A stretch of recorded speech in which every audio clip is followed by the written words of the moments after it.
Today let us discuss a case of mucormycosis. Mucormycosis is the general term used for disease caused by many non-septate filamentous fungal species. They belong to the order Mucorale and phylum Zygomycota. They can reproduce asexually by sporangiospores, which are formed within a sac called sporangia. And also they can reproduce sexually by thick-walled spores called zygospores. The clinically important genera belonging to the Mucorale include Rhizopus, Rhizomucor, Mucor, Upsidia, etc. There are several forms of mucormycosis. Rhinocerebral mucormycosis, one of the most common. Pulmonary mucormycosis, cutaneous mucormycosis, gastrointestinal mucormycosis, etc. In rhinocerebral and pulmonary mucormycosis, infection is by inhalation of asexual spores. In cutaneous mucormycosis, percutaneous inoculation of spores takes place. In gastrointestinal mucormycosis, ingestion of spores. The first defense mechanism is macrophages. Macrophage phagocytose and oxidative killing of spores occur. When they evade the antifungal activity of the macrophages, neutrophils and monocytes come to play. So neutrophils play an important role in established infection. First, macrophages phagocytose and oxidative killing of spores. In established infection, neutrophils and monocytes come to play. Which all patients are prone to get mucormycosis?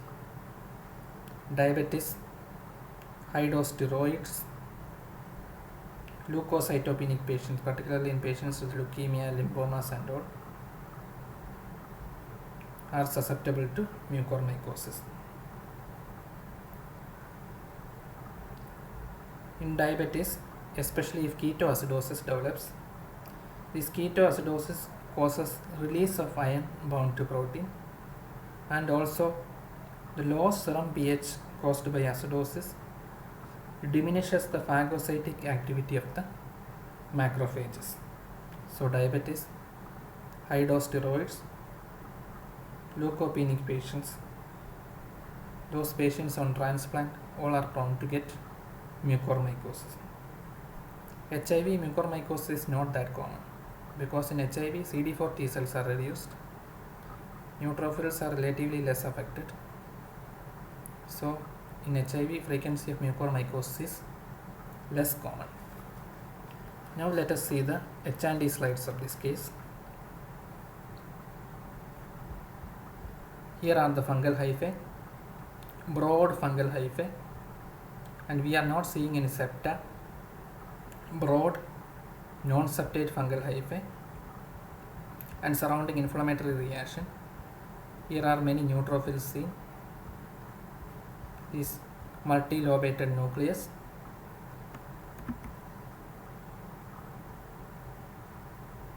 Here are some multinucleated giant cell. Here is a multinucleated giant cell and several neutrophils. And here we are seeing the fungal hyphae, broad non-septate fungal hyphae. And here are some hemorrhage. Again broad non-septate fungal hyphae and several neutrophils.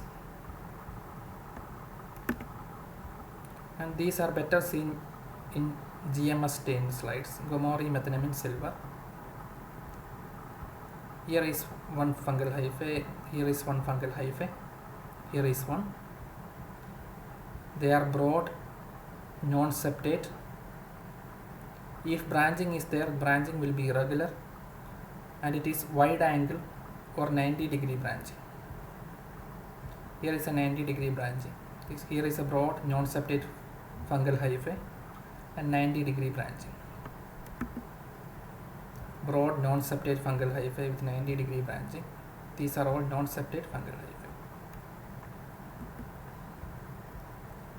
Here it shows 90-degree branching, non-septate fungal hyphae. These are all non-septate fungal hyphae which are broad, and this one shows 90-degree branching. This one fungal hyphae showing 90-degree branching. Irregular branching, wide angle or acute wide angle or 90-degree branching. These fungi has the property of angioinvasion, and which this angioinvasion leads to thrombus formation and necrosis. In rhinocerebral mucormycosis, they spread from the nasal mucosa to turbinate bone, then to the paranasal sinus, and then to orbit and palate. Finally, in the brain it can cause angioinvasion and necrosis. If no obvious reason for diplopia in a diabetic patient, we have to investigate always for the mucormycosis. These are all about mucormycosis. Next video we will talk about aspergillosis.